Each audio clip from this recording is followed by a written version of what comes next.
Welcome into Hockey Sense, everybody. What's going on? Welcome back. It's a rainy day here on Friday. So just sit back, relax, enjoy some hockey talk over the course of the next several days. I don't know how long, listen, I hope people tune in today. Some people listen on Saturday, Sunday. I hear from people all throughout the week. And we're getting more and more traction here with Hockey Sense since we've taken it to the podcast platform. We love it. We love all of you and appreciate all the support that we're getting from everyone here on Hockey Sense. We had Tynan Lawrence on last week. He's at the World Junior Summer Showcase, had a goal and an assist a couple of games ago. Primarily has been playing as a third-line center there, but he looks good. He looks really good. Good release. He's getting some power play time. Scored a power play goal. These games are available on hnlive.ca. You got to pay a pretty good amount, actually, more than you probably should. It'd be nice if these games were available on free TV or at least on cable television. But you got to pay for them. The Blues have 3 American prospects who are playing with Team USA. And so, again, it's a great event. And this year it's in Windsor, Ontario. A lot of Blues personnel, obviously, they're scouting and watching. And a lot of the players there have already been drafted, but there's some who haven't been drafted. So maybe next week we'll get somebody to come on to kind of recap what took place this week. I think it goes through tomorrow, August 1st. One player that's interesting to pay attention to, though, is this Milton Gastreen. It looks like it's Gastreen, but I was told it's Gastreen. So if I'm butchering the name, I apologize. But that's what I was told is the pronunciation. But he's got a good release. Scored a shorthanded goal a few games ago against Canada, I believe. It's kind of a fortunate break. I think it was Smith, the defenseman for Canada, just tried to make a outlet pass, and he broke his stick. Went right to Gastreen. Actually, Gastreen got the pass, but a quick release. A beautiful shot. I think he scored 10 goals, something like that, last year in the Swedish Elite League. We might have to get him on. Swedish Hockey League. Used to be the Swedish Elite League. Now it's the Swedish Hockey League. But he scored another goal against Finland earlier in the tournament on a little bit of a break, went 5-hole. He looks like he has some ability, man. He is a second-round pick. I think people are high on him, but we don't know enough about him. At least, hasn't been with the organization since he was drafted. He was drafted by Washington, so we're learning more and more as we go. And so far, it's good to see. Milton Gastreen, and we'll see what he looks like. I love that conversation with Oskar Sundqvist, man. There's just some people who belong with the Blues and belong in St. Louis, and nothing ever lasts forever, and I get it. But I hope he's able to show enough in camp to, earn a spot. Here's a guy that's not going to complain. He's going to be low maintenance, and I think he is a good example for a lot of the younger players, man. I will say he's practices hard. He brings the energy. He's a throwback guy. He would have been a great player. He would have fit in with the players in the 90s, back in the day, because he's kind of a throwback. But he comes to work and he's ready to go and brings a positive attitude. I love what he said about Colton Parayko and making that comparison to Bo Meester. Because it is similar. I mean, this guy, I'm looking at it again the other day, I think he's 3 games away from tying Barrett Jackman for the most games played in the history of Blues defensemen. So he's going to pass it in the first, home game maybe? I think the Blues start, 2 or 3 on the road before they come home. So he'll be able to do that at home, which is going to be great. And then you got Bernie Federko just in front of Colton Parayko. And I'd love to see him stick around long enough to break that record. I know it's a cherished record. I don't want to see any Bernie Federko's records get broken, to be honest with you. But, if there's one guy who's going to do it, I would love to see Colton Parayko do it. And I'd love to see Robert Thomas break Parayko's record down the road. And then Snuggerud break his record. I want to see all these guys play with the Blues as long as Colton Parayko has. It's always interesting when you look at that top 10 list of most games played in the history of the Blues, that a guy like Patrick Berglund is on there. David Perron, I think, is 10th all time. Berglund's 9th. That's how long Berglund played in St. Louis. And Jamal Mayers, for example, when he got traded to Toronto, he was top 10 in games played at the time. Now, he's gotten pushed out since then, but it gives you an idea how long he played in a Blues uniform. But you have Alexander Steen is up there, like right around 5 or 6, somewhere around there. But Brian Sutter and Bernie Federico and Brett Hall, all these guys, man, it's just great names. But I love seeing Colton Parayko up there. Will he break Bernie Federico's all-time games played record with the Blues? That'll be interesting to pay attention to and see how that plays out. No real news right now around the NHL outside of Macklin Celebrini signing his big ticket, which is well deserved, And I do think like you have no choice; you got to pay him. I mean, certain guys you just have no problem paying. That is like an investment more so than a risk. You're going to get your money back with Macklin Celebrini. But I'll be curious how all these teams. I look at Montreal, I look at their roster, I look at Florida's roster. I look at Carolina's roster. I look at St. Louis. I mean, look at St. Louis. They got Philip Broberg for the next 6 years making $8 million. And Dylan Holloway for 5 years under $8 million per year. I mean, these are just unbelievable contracts. And I don't know if you're getting these players at the same number if they were to have signed after Leo Carlsson got his offer sheet. It just kind of has changed things a little bit. So, these guys get $18 million offer sheets. I mean, the Blues get Broberg and Holloway an offer sheets that paid them like $4 million and $2.5 million or whatever it was. So it's just amazing when you think back on it and just look back on it. And the fact that the Blues got both these guys. One's a first-line winger, one's a number one defenseman for the Blues for a second and third round pick. Like, you got to be kidding me. That is just unbelievable. How organizations can make those mistakes and how that can set you back. I'm curious who you're looking forward to seeing the most in training camp. Like, who is it? Who's the player that you're most excited about? Unfortunately, you don't get these college kids here, so we're not going to see you're not going to see Tyne and Lawrence here in training camp. They should be allowed to come to camp, though, nowadays, especially with these guys all making money and whatnot. It'd be nice to see the college kids come to camp. There was a Blues pick who just flipped his commitment from Boston University. I think it was Luke Shire, right? He flipped his commitment, I want to say, to Boston College from BU. I think there's still talk about him going to Peterborough next year. But Luke Shire now headed to Boston College. That's an interesting commitment flip. When you go from Boston University to Boston College, so a big shout out. I think the third round pick for the Blues. So that's a good get by Boston College. They recruited him really hard.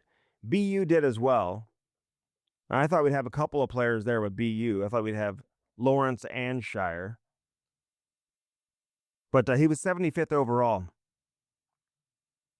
And some people had him ranked a little bit lower than that, but the Blues took him. They liked him a lot. And he's playing right now in the World Summer Showcase. The Blues have 3 defensemen there from Team USA. You've got Landon Nyes, who they took in the 4th round, and then Nick Bogus,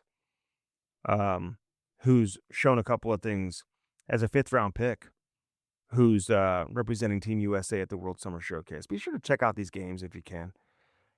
I know some people were surprised that Maddox Dejanay didn't get invited to the World Summer Showcase, but, it's become a 19-year-old tournament for the most part. And he doesn't turn 19 not until next March. That's how young these guys are. Tyne and Lawrence, by the way, is still 17 and doesn't turn 18 until next Monday is when he turns 18. That tells you how young he is, He's a kid, man. You have him on last week. I mean, you can just tell he's a kid. I thought he represented himself really well. And it was great to see Tyne and Lawrence join us here on Hockey Sense. All right, good conversation coming up with Jamal, and a even better conversation with Oskar Sundqvist. You're not going to want to miss that with Sonny. We get into a lot of different things with Oskar Sundqvist, so we'll go short here on Hockey Sense. Or excuse me, with our intro here on Hockey Sense. Brought to you by First Community. FirstCommunity.com. Do your banking, do it the right way. Find the banking solutions that work best for you. So many different accounts and so many different ways for you to store your money, do your banking, find ways to make more money. They're so smart over there. Plus, they've got the Little Blues program. Sign your son or daughter up for Little Blues and do it today. It's the best way to get your son or daughter introduced into the game of ice hockey. See if they like it before you invest thousands and thousands of dollars. I'm booking flights today for my kids' weekends out of town for our AAA Blues team, man. The flights are not cheap nowadays. Holy smokes. We need an airline sponsor here on Hockey Sense. We got to find that. Holy crap. The tickets are so expensive right now to get out of town. But it is what it is. If they love it, you want to give them an opportunity to go there and do what they love. And there's nothing like playing hockey, man. It is fantastic. Started with Little Blues, brought to you by First Community. First Community also brings you the Blues Hall of Fame. And they now have their name on the jersey of every SIU Edwardsville sport team. So baseball, soccer, whatever it is, football. Hey, you'll see the First Community logo on the jersey. They are the official jersey sponsor of Southern Illinois University, Edwardsville. So a big shout out to First Community and SIUE coming together. Blue Note Roofing, 314-920-5713. Today is a day. Now, you're not on the roof today. It's raining like crazy, but if you suffer any wind damage, hail damage, storm damage, call David Novak and let him take great care of you. If you need a new roof, let him come and take great care of you. Soffit, fascia, siding, whatever it is you're looking for. Roofing, obviously, is their bread and butter. But wind, hail, storm damage, 314-920-5713. David Novak, he is the absolute best when it comes to everything I just mentioned. Call him today. He'll talk pucks with you, too. Let him talk some hockey, 314-920-5713 with David Novak and Blue Note Roofing. Dirt cheap, fun, your one-stop party shop, baby. God, man, don't sleep on all the paper goods they have for your parties. If you have any back-to-school parties, backyard barbecues, all your paper plates, paper or your plasticware, all that type of stuff, napkins, decorations, best selection of beer, wine, and booze, too, over at Dirt Cheap Fun, your one-stop party shop. So check that out and get there today. Find a location nearest you, download the app, you get free delivery with the app. Blues game days, there's big discounts. Stop into a Dirt Cheap location and do it today and find out whether they're the leader when it comes to having the best selection of beer, wine, and booze. They've got that walk-in beer cooler, which is incredible. When it's 100 degrees, man, you know where to find me. You find me in that walk-in beer cooler over with Dirt Cheap Fun, your one-stop party shop. Lordo's Diamonds, get that special someone something special in your life, will you? They have the best selection of engagement rings. All the guys out there, you're looking for watches. They got great selection of watches, chains, anniversary gifts, Christmas gifts. Never too early to start looking for that. Birthday, 16th birthday, 21, all the big birthdays, you know? Check that out and check it out today. First Community, LordosDiamonds.com. Right there, right next to Truffles, 314-432-8008. LordosDiamonds.com. Say hi to Mike and Jimmy Lordo when you walk on in. They are the absolute best. They'll treat you the same. No matter you're coming in with a $500 budget or a $500,000 budget, you get treated exactly the same. Because they're good people. That's who they are. St. Louis Lawn Care.com. Now, these guys are so good, man.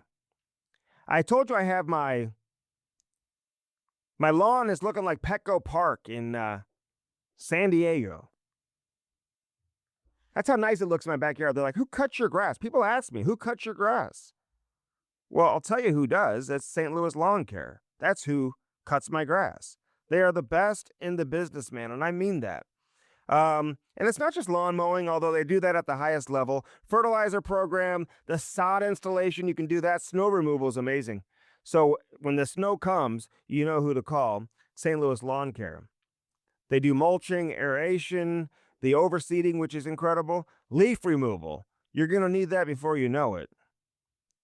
And the mosquito and bug control, which is key. If you're like me and you want to hang out outside in your Spasm or hot tub, you better have the mosquito and bug control, which we have. There's no bugs in my backyard. 314-974-5911. 314-974-5911. STLLawnCare.com. That's the website. But 314-974-5911. Tell them I sent you when you call them over at St. Louis Lawn Care. They're the best. All right, let's step aside. Jamal Mayers, he joins us next here on Hockey Sense, brought to you by First Community. Don't go anywhere. All right, Jammer's with us. Always great to see you. You too, buddy. The weather, you made it through the weather today. I wasn't sure if you were going to make it. We all know that St. Louis, if it's raining, it changes things with the traffic and stuff. I've noticed that over the last 25 years. How's it been for you? You've moved a little bit, so now you're a little further away from the studio. Are you adjusting to your new confines there? Yes. We're excited. It's going to take some time, Mm-hmm. But it's been great. So far, so good. All right, so hockey's about to start. You got the World Summer Showcase right now going on, which I just love watching. Anytime you get like international or elite level players all on the ice at the same time, it's always exciting, especially with a lot of guys who've been drafted in the NHL already and just kind of getting a feel for a lot of these guys. But like, when did you typically ramp it up? Like, when do you ramp it up? I feel like these kids, I had Tynan Lawrence on last week, who the Blues took 11th overall. You know, he's skating 5-6 days a week, you know, like throughout the summer. Like, he's going back to BU and just got drafted. And for a lot of guys, you know, you get drafted high or you get drafted at all. I mean, that's the clock starts over again, right? It's not like you can just take a deep breath and relax. Now the clock gets going once again. I think it's changed. Obviously, I'm 52. So in my generation, you really didn't put your skates back on until August. And I think that anxiety helped get you mentally prepared, and it was probably the mental break that you needed. I think there's a balance. Mm-hmm. I think that 5 days a week is probably too much. I think taking a couple weeks off the ice when the season ends, and a lot of it is predicated on how's your body feeling. Yeah. Are you prehabbing, rehabbing, doing things to get your body right? But a lot of these professionals out there, like Matt Nickel and who was kind of my guy for the last 10 years of my career.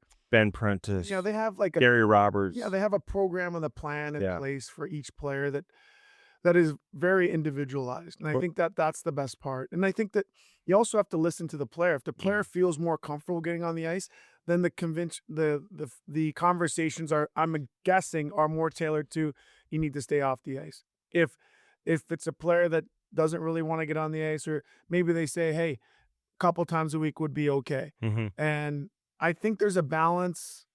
You know, I wonder, especially for younger players, there's a window to get stronger faster, and you want to make sure you take advantage of that, and that's making sure you're in the gym and doing the things you need to do to become a better athlete. Yeah. No, it's always important. What do you think Gary Roberts and these guys charge these players, man? You know, and like the Ben Prentices, the Matt Nichols, all these guys who, you know, their names are attached with training elite level players. What's the price to train with these guys? I don't know, but I do know that about 15, 20 years ago, it was $15,000. For what? That's like for per year. an 8 week or per for 8 weeks or for like a summer or for like the entire year, like they're sending you stuff for the entire year, I guess. But this is my thought. Okay, if you go, I think I can value and understand the cost the first year. They're getting to know you. They're doing tests. They're figuring out where your weaknesses are, and they're tailoring things for you. Yeah. The next year and beyond, they already know you. They already know who you like, how your body operates. I feel like should it be the same? You know, I don't know. It's information, right? I always say this. Even when the Blues and a lot of the Blues were going to a certain direction when I was playing to certain trainers, I always said it's information. You still have to do the work. Mhm. And the information only changes so much year to year. Now, if you looked at 1 year and then you looked at year 8, yes, the methodologies and the training things have changed. But year to year, I would argue that they probably don't need to be charging you the same amount after that initial year. In season versus off season. How often should you be in the gym? Well, at the end of my career, and all the players here playing today will tell you that there is a schedule for their workouts Mhm. throughout the entire season, Yeah. and that is all predicated on the game schedule. So there are times at the end of my career where there was workouts after games Like because like like what are you doing? Like riding the bike? Like no, riding a bike and lifting after games? after games. After a 7 o'clock game? After 7 o'clock game, there was like a 25, 30-minute workout and a lift because what they figured out, and I'm sure it's still the same, is that it's better to have a longer rest between and get the workout in, get the lift in Mhm. after the game, even if you're not at 100% strength, to get that lift in there. Rest wise, it's more beneficial. Mm. Cold tub when you were playing? Oh, yeah. Cold tub, hot tub, contrast. That was sauna, contrast. That was a thing. When did nutrition become a thing? I think it started to get in there when, the better players started taking care of themselves, Mhm. if I'm being honest. Mhm. I think the I advantage could for see what the best players are doing. yeah, well, what happened was I think there was a time at the beginning of my career, and I'm talking about 96, Mhm. that when you came to training camp, if a guy looked out of shape, in my mind, I was like, "Oh, he must be really good Mm. 'Cause he can get away with because it. he can get away with it." A And that Grant was Fuhrer or they were whatever. just so good. Yeah. They didn't have to be this unbelievable most fit Specimen. player. Yeah. And then as the better players, in my opinion, started becoming more fit and more dialed into the nutrition and Mhm. supplements and such, the advantage started to lessen, and because they were better players to begin with, and then they became, it kind of set the tone for where it was going as far as the trends, if you will. Yeah. Alright, so Celebrini should pay for his entire team to train. And he can afford it now. Although, I was looking at some of the bigger deals of guys signing out of entry level and I think McDavid signed for $100 million, 3 more years. He got 8 years versus 5. So 5 years, 94 million, 18.8. And, listen, I think people misunderstood a little bit. Some people did on Twitter because I'm curious. I said, I'm curious how some of these teams are going to build around these players that are making 18, $17 million. Like, you have no option but to sign them. I mean, if you have a Macklin Celebrini, you're not going to like not sign them and trade them or whatever. You have to sign them, and that's the going rate. And I know the cap is going up. And I'll be curious if this is something we see year after year after year, or if this is kind of something we're going to see in the short term where guys are getting this type of money. But how do you build around them? I think is something that'll be interesting to see. Well, I think you have to dive into the numbers, and I should be more prepared, but I might misspeak, but um, I did look at when Sidney Crosby took a team-friendly deal Hmm.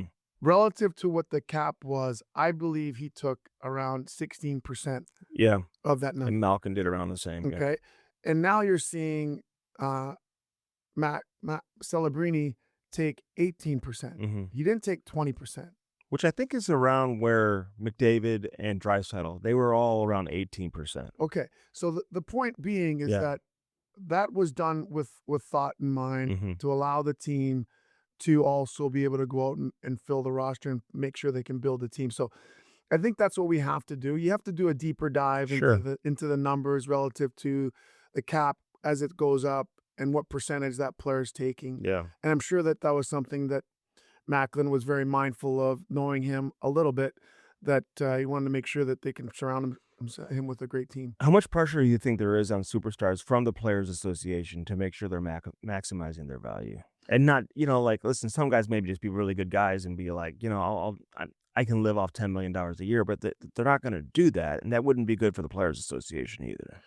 I think there is some of that. I think that ultimately, I think hockey players are kind of, most of us, cut from the same cloth. Hmm.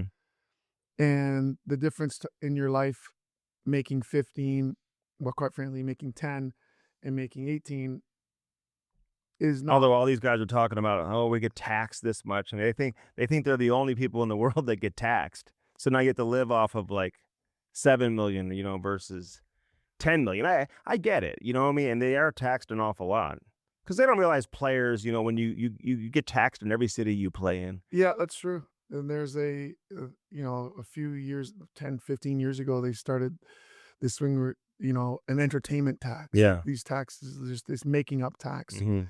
to get entertainers and athletes, which I thought was a little bit ridiculous, but Mhm.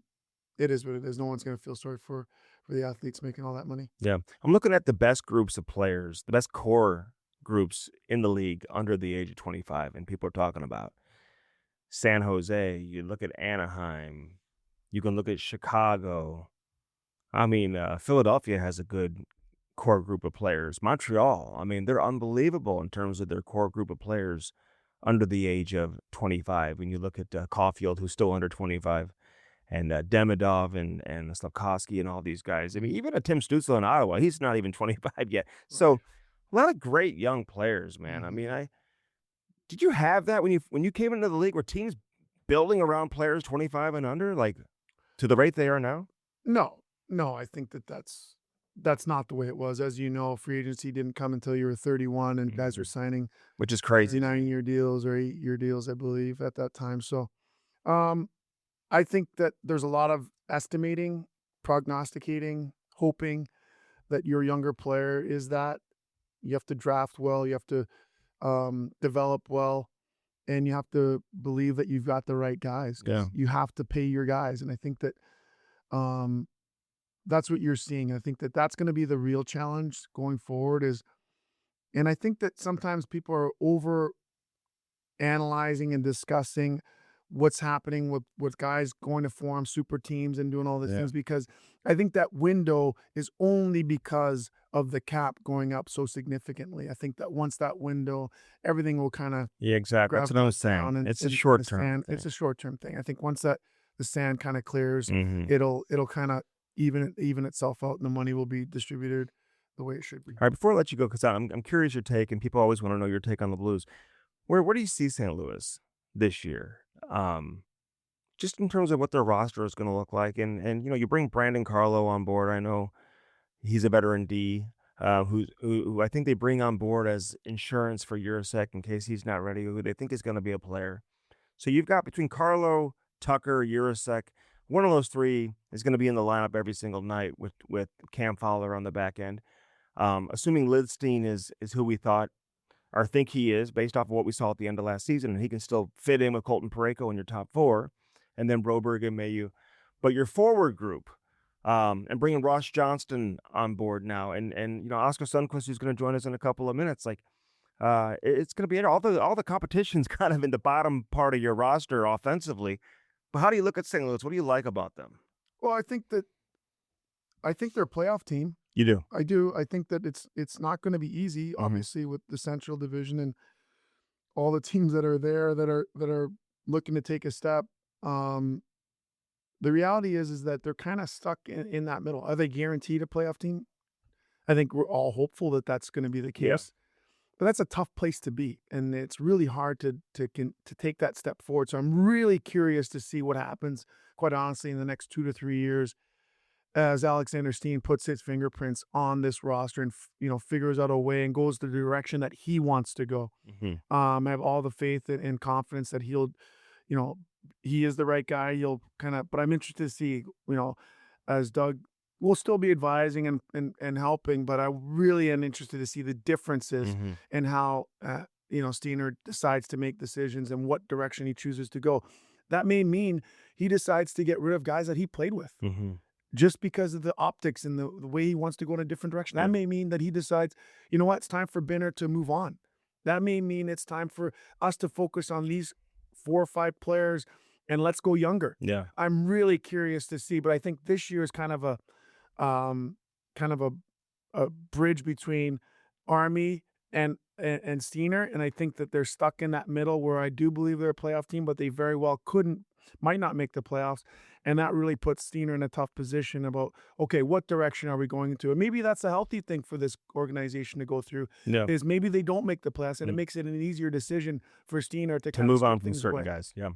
But they should, with the goaltending they have. I mean, they should be in the mix. Real quick, who could you see falling out of the Central? Like, um, could Minnesota take a step back? I mean, they have such great players up top, or do you No, automatically put them in no, I think they're in. Colorado, Colorado will be there. Dallas, Dallas? Dallas will be there.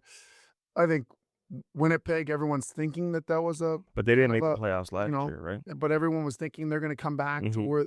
where they were. They had a tough injuries that up the middle. They made some Could Utah tough fall back? decisions. They That could be made one. some additions. You know, I like what they've Me done. too. So it's like I said, it's going to be a really difficult spot for the Blues Yeah. to make the playoffs. But you're right. There's always a few surprises out Yeah. of nowhere. It could be Dallas that doesn't have a Right. good season. Teams always fall in, and the same teams don't make the playoffs every year. Who would have thought the Jets would have had the season they had? Yeah. It's interesting you bring up Doug Armstrong, too, because he's going to be working very closely with Alexander Steen, and for good reason. And hey, I just wonder, with a guy like him, with all these teams, some teams looking for executives, man, like, who is Detroit calling Doug Armstrong? You know what I mean? Would they try to pry him away? Toronto couldn't do it, even though they never really officially called. But I don't think the Blues were interested in letting him go anyway. It's the timing is not good for the Blues to let Doug Armstrong move on. It just wouldn't make sense when you consider you're transitioning into a first-time general manager. It's such an advantage for Alexander Steen to have Doug Armstrong Yeah, around. but I mean, listen, you know what? Steiner is a very smart hockey person. Mm-hmm. I think you look at the general manager that's in the New York Islanders and Matthew Darsh. Mm-hmm. Did he have a mentor watching him in Chicago? Like, they got a lot of guys. He'll be fine. He'll be fine. Hey, and I'm with you there. So I think that sometimes we overstate Yeah. that support that he'll need, and I think that I think there are going to be teams that are going to want Army to, and I think I'd be interested. I think he still has that fire in the Oh. juice, and we'll look forward. If to I'm some kind of Detroit, challenge. I'm calling Doug Armstrong. Yeah. You know what I mean? Yeah. I am. I hear you. All right. Who brings you to a hockey sense this week? Well, obviously, we've got Dobbs, and it's a family-owned business, over 40 locations in St. Louis. The best thing about what they do, and we've talked about it often, but I can't understate it enough, they're honest. And when you go in there to get your car, truck, or SUV, hybrid, EV, whatever it is, they diagnose it. They'll get it up in and fixed and out in the same day. Best part is they've got deals all year round. Doesn't matter what you drive. They'll come in if you need your tires. If they'll be honest, I went in there. Didn't need all 4 tires changed. Got 2 tires changed. They said you can wait on the other 2. Decided to do all 4. And no one tells you that. Everyone says you need 4. Exactly. And I could use some Dobbs tires today. And it's just unbelievable. rain. The best part is you don't even need an appointment. Half the time I go in there, doesn't matter who you are, they go in there and they'll get your car in, up, fixed, and out the same day. Go to Dobbs.com for more. Love it. Well- Spas and more, baby. It's not really a great hot tub day today. It was last night. I was in it last night. Me too. It's not the same hot tub. Let's make No, that clear. it was. I was in it last night. It was nice. All right, local master spas dealer with 2 locations, Sunset Hills in Missouri and Overland Park in Kansas City. Mike Leahy's the owner. His daughter, Angie Hess, does an amazing job with Brian Oldham and runs the Sunset Hills location. They offer unbelievable high-quality hot tubs, swim spas, cold tubs, infrared saunas, for all of your health and wellness and relaxation needs. Turn your backyard into the oasis of your dreams with a master spas from Spas and More. Spas and More, located at 12957 Gravois Road in Sunset Hills, Where we put the I in spa. All right, Jamie, great to see you. You too, bud. Enjoy your weekend. All right. All right, Oskar Sundqvist with us. Always great to catch up with Sonny. Why do you love St. Louis so much? I got to ask you that right off the bat, man. I mean, everyone appreciates that about you, and it's one thing to say it, but it's another thing to truly believe it. And when you say it, it's as genuine as it comes. When did you fall in love with St. Louis? How long did it take you to truly love the fans and the organization in the city? For me, it didn't take too long at all. Even if my first year was rough, I felt from day one that I was accepted, and was this whole organization and city is like a big family. I always got treated very well. So for me to really fall in love with St. Louis was pretty quickly, and then obviously it's been growing more and more over the years. Like I said, it's like big family, the whole city and the organization, and uh, I love every part of the city with great restaurants, a lot of stuff to do around, and just be out and meeting people randomly. It's awesome. Do you feel the love back? Do you feel it from the fans? Oh yeah, no, you definitely do. I think all of the players do really. I think St. Louis is such a great sports town, very underrated sports town. Uh, we got the soccer team that's sold out every night, and we got our rink basically sold out every day. They're there even even if we haven't been our best the last couple of years. Same with the soccer team, they're still there supporting us day in and day out. So it's amazing sports town. All right, so your first season in St. Louis, Sonny, you had one goal in 42 games. What do you make out of that year? How difficult was that season for you, and how were you able to stay positive and keep your confidence where all of a sudden you come back and I mean you're a major piece of a Stanley Cup winning team? Honestly, it was hard. Uh, I did not think it was gonna go the way it did the first year. But at the same time, I had amazing support around the team with guys like Steiner, Brodziak, Chris Thorburn, veteran guys that helped every day. Basically, that story with me and Chris Thorburn with the we were both at 0 goals, and whoever scored first, the other guy had to buy him dinner. So when I scored my first goal, he always had to buy me dinner, but he scored his first goal of the season the next game. So he tried to get it to be a tie, but he definitely wasn't. So he still had to buy me dinner. So we still had fun, and that like I said, like all the veteran guys in that team really helped throughout the season. Yeah, because it can't be easy, right? You're coming to a new organization. You wanna prove who you are, and but you stuck with it, and you had 14 goals the next season with Barbership. Are you surprised to see Barbie move on and become the player that he is today, being like a bona fide top six guy? You can put him on the power play. This scores a shit ton of goals too, Sonny. Yeah, no, not at all. He was amazing to play with and super easy to play with. He can do it all. So I'm not surprised where he's at today, and how good he's been playing.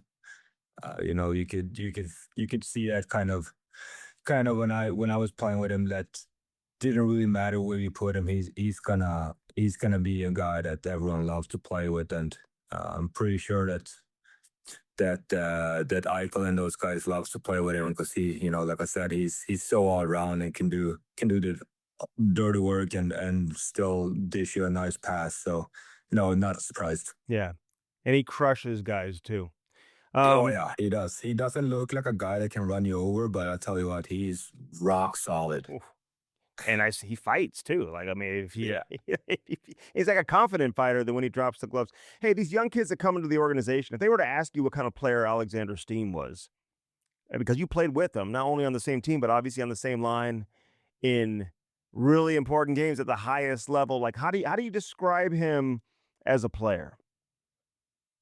I mean, a guy that comes into the rink every day to do the work, to see him how he prepared for practices and games, how professional he was in every aspect of what he did, and to back it up with how he was playing too. He was in the Blues top six for, I don't know, over 10 years, and he was still the hardest working guy during practice days and game days. So just to see, I would say like, even with his skill and talent, for young guys to if you can take anything from Alex Steen, it would probably be his work ethic.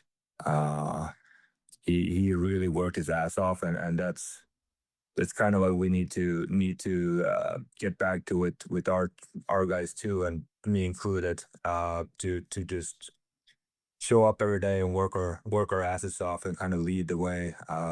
Show the younger guys that way how we do things with the Blues. It was a different type of negotiation for you. I mean, you end up signing a two-way deal.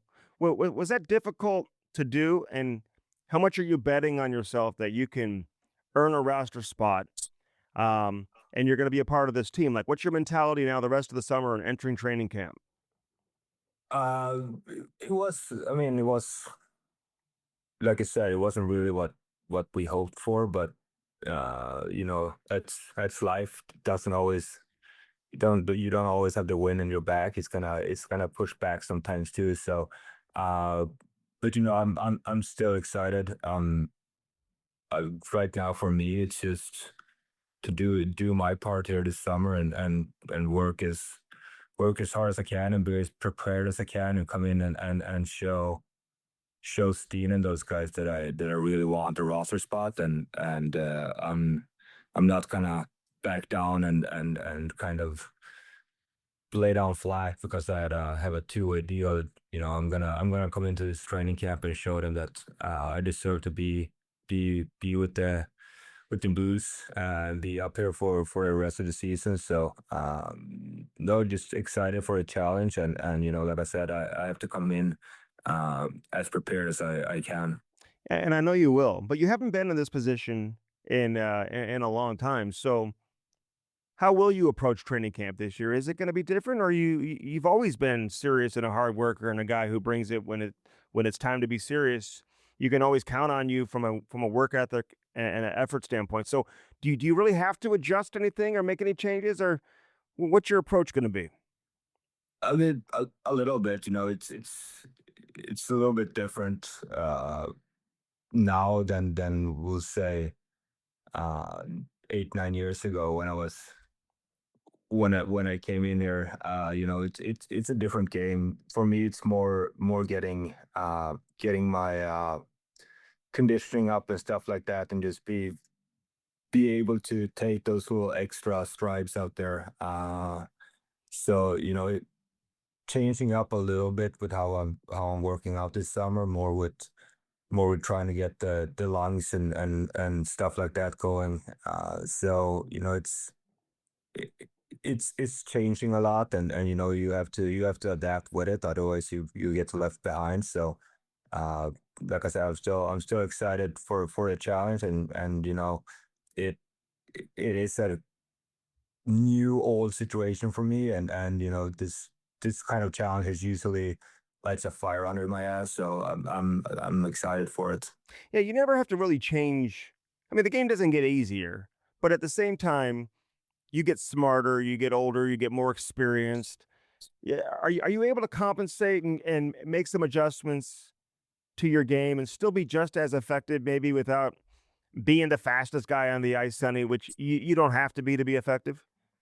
That's Yeah, I think so. It's still, uh if you're smart, you're still gonna be able to play, y- and for me, like I said, it's more now try to be one step ahead of the guys out there, since you're not the fastest or something like that, especially with knee and hip surgeries. You're definitely not going to be the fastest guy, but I still feel like I'm a really, really smart hockey player, and I can read the player very well. So just for me to use that and be a step ahead in that way, and kind of predict where the next play is gonna take place. So uh it'll be a little bit more stuff like that I can rely on.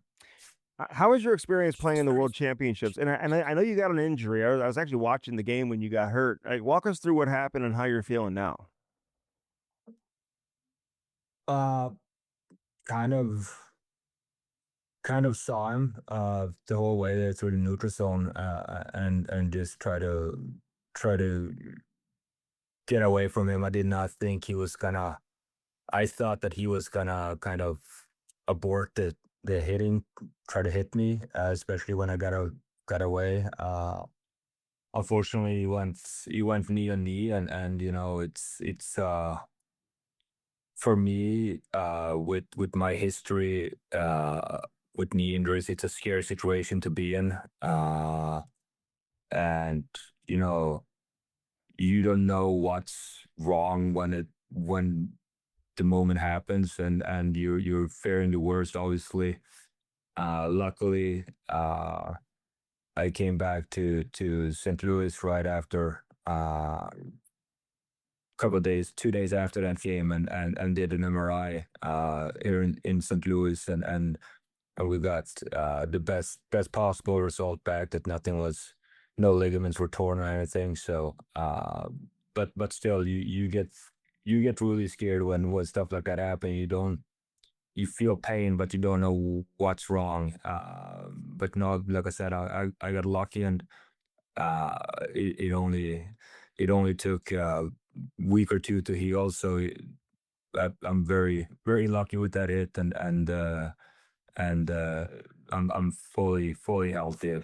Yeah, I love hearing it. So no structural damage, because that's the last thing you want when you go play in a tournament like that. You don't want to get hurt, right? That's just the last. That's not why you're over there to risk. I mean, I guess there's always an injury risk, but you want to come out of it healthy. So it's good. It's good to hear that it's nothing serious and that you're all good moving forward. So, but you've had some injuries, man, over the years. You've been through it, so you know. Were you fearing the worst, or did you know that, hey, it's not as bad as what you've experienced in the past? No, you definitely fear the worst, because the pain was kind of the same as the previous ones. And like especially with ACL, it's usually a lot of pain, and then it goes away and you kind of feel fine. And it was kind of the same scenario. So definitely fear the worst, and I didn't really calm down until I got the MRI results back 3 or 4 days later. So uh, you definitely fear the worst the whole time through, especially when you've been through it, and like I said, I know what pain, what it feels like, and usually like how it happens, and it kind of have exactly the same pain as the other two. So that's why I wasn't calm until the MRI results came back. Mm. It's a long flight back to St. Louis too, isn't it? Like not knowing. Oh yeah, definitely, yeah. Luckily I had my wife and my kid with me, so it was easy to think of other stuff, to just be able to play with my kids. So that definitely helped. Did you have did you have options to leave? Did you consider leaving, or was it always about staying in St. Louis? It's always the first option was to stay with St. Louis, and that's what I wanted to do. And um, it didn't look like it was gonna happen at first, uh, but as the weeks went on, and I had um, couple 3 4 meetings with Steiner. As those meetings went on, we it felt more that um, they wanted to keep me in one way, and obviously they cannot give me a one way, and this is what it's gonna be if you want to stay here. And I said that I definitely want to stay here. So let's let's try to figure something out. And so I'm happy we got something done. And like I said, I didn't think I was gonna stay here, but it was always my first option to stay in St. Louis. All right, so everyone knows you enjoy life. You always have a smile on your face, but how do you keep hockey fun to where you're going to the rink and you're excited to be there, and hockey stays fun after you've been doing it as long as you have been? I think it's pretty easy with the younger guys too, and like with the group we have. Even the group we have ever since I've been in my first year, it's always been fun to come to the rink. It's always been a great group of guys that really enjoys to be with each other. So like just that locker room feeling really makes everything a lot of fun. And like during the summer, even like this short time during the summer now, when all the guys are home and stuff like that, you kind of already start missing it. You miss that chit chatter on the rink and chirping each other and stuff like that. So definitely like all the guys in the locker room makes it a lot of fun and makes you feel a lot younger than 32. Yeah. Oh my God. And you're still young, man. You're still in your prime, Sonny. Don't let anyone tell you anything different. Hey, there was so much talk about guys moving on and being traded at the trade deadline, and a couple of the trades didn't happen. You know, like how nice is it knowing Parayko's still here and Robert Thomas is here, and it looks like, you know, a lot of that talk that was going on, it's now in the rearview mirror, and everyone can just take a deep breath and focus on playing. Obviously super happy. Me personally with Parayko to stay. We had a lot of talks with him throughout that deadline, and with the person he is, and how hard it is for him to kind of hear that news, and like he's not a person that uh really is outgoing with a lot of stuff, but he was a little bit torn that day, and obviously we're super happy to still have him. He's such a big part for our decor, and especially now with like our young guys coming in, Yeah. for them to take after what he's doing. He's kind of he. I heard a good analogy about him. He is now what Jay Bowmeister was to him, kind of. So he's now the Jay Bowmeister of the group for the young kids, and to take care of, and like to show with his work and what he does at the rink day in and day out, how to prepare for games and play on the NHL level for young kids. So uh, super happy he's here, obviously. And then obviously Robert Thomas is obviously uh, our best player by far in my opinion. So having him as our first center is awesome. He really see plays that no one else sees, and can make passes like no one else. So to have those guys still here with us is huge for the Blues, I think, and for his future. So I'm really excited to have both of them by my side. Hey, were you surprised that Theo Lindstein, that he showed he could play so quickly, and the way that he played with Parayko? Like, who surprised you the most of all these young guys? He kind of came later in the year, but was he the biggest one for you? Yeah, I think so. Yeah, and he was maybe the least talked about. But seeing him coming up and playing the way he did, it definitely surprised me, and I think a lot of other guys. He was very solid, and he like you said, he played alongside with Parayko, which obviously helps. But he did an awesome job in like how his confidence grew. You could see it from game to game. Like the more games he played, the more confident he got, and he held on to pucks a little bit longer and found that next play. He definitely surprised a lot of guys, I think, with his play in a good way, and he showed, like you said, he showed that he can play on this level, and now he needs to just come in here and do the same thing. He can't let his foot off the gas. He needs to come into training camp and show that he wants a spot from the beginning, and this might be without Parayko, maybe with another D-man. So he needs to show that he can play with anyone out there, and I'm not too worried about his future. Seeing him, he's a very smart hockey player. So we're excited to see how his summer is going. Yeah, you guys got another young Swede too in the Kyrou deal. This Milton Gastreen. I'm watching him play in the World Junior Summer Showcase, like scoring some nice, like, great release. Like he seems like he could be a player too. So all these Swedes. What do you think of Ivar Stenberg playing with him for a few weeks? Oh, I love the kid. He was amazing. Obviously amazing hockey player.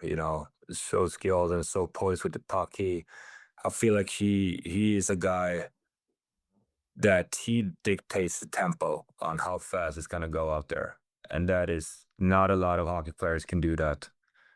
He is one of them. Uh, you know, his personality outside the ice is amazing. He's such a fun guy to be around. Always happy, always smiling.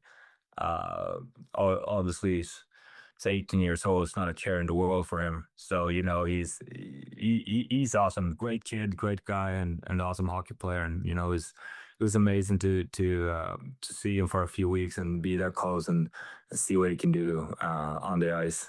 Yeah. You should have negotiated like a Leo Carlson deal or a Celebrini deal, Sonny. You should have got Yeah, exactly.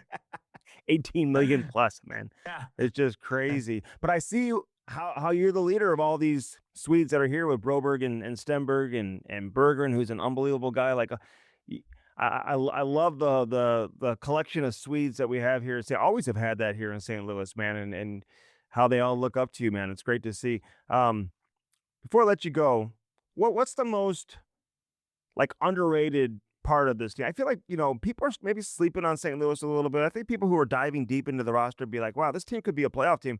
What should people know that maybe they don't know about how good this team can be outside of your great goaltending?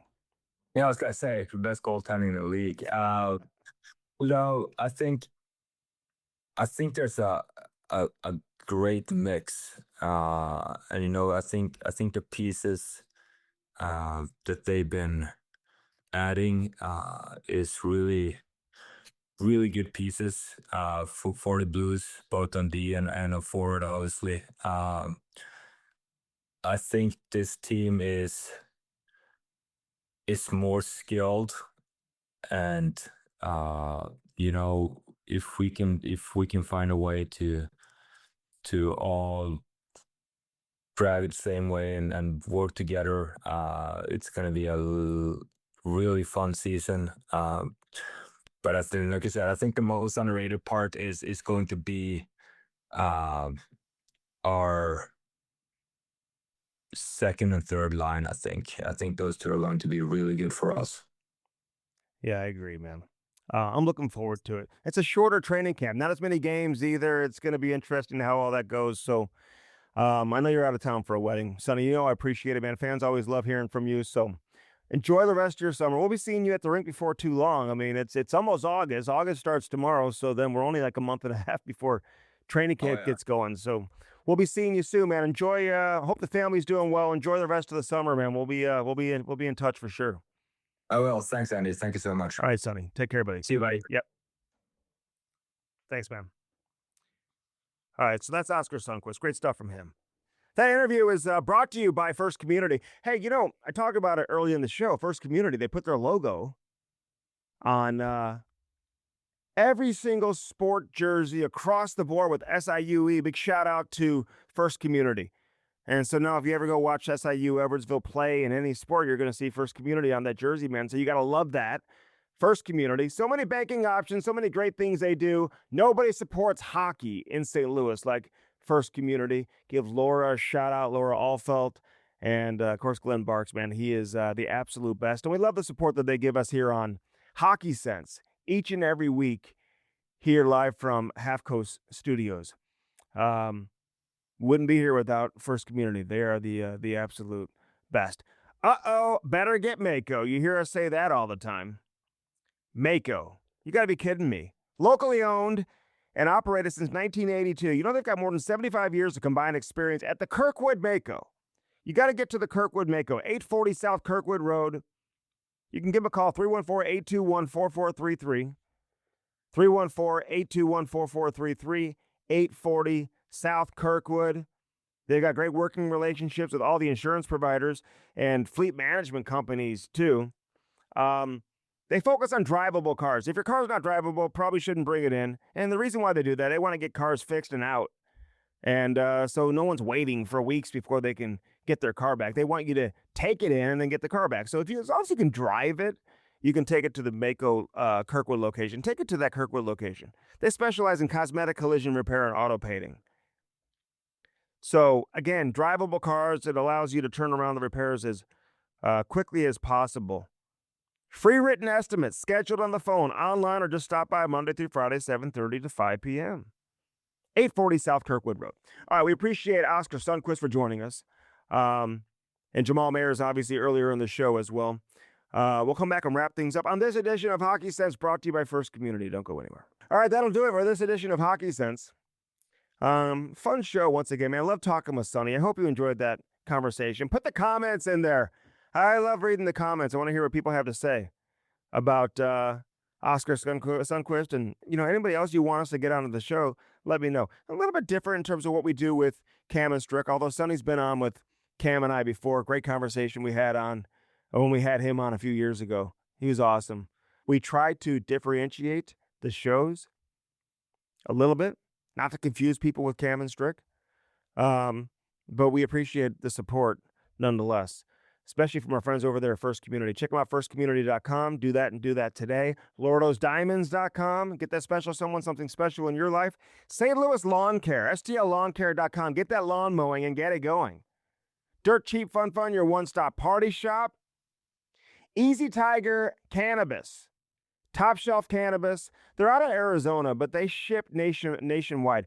And if you're dealing with sleep issues, any type of pain, health issues, cannabis can be an amazing remedy for that.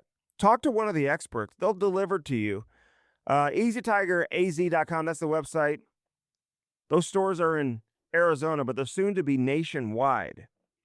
EasyTigerAZ.com.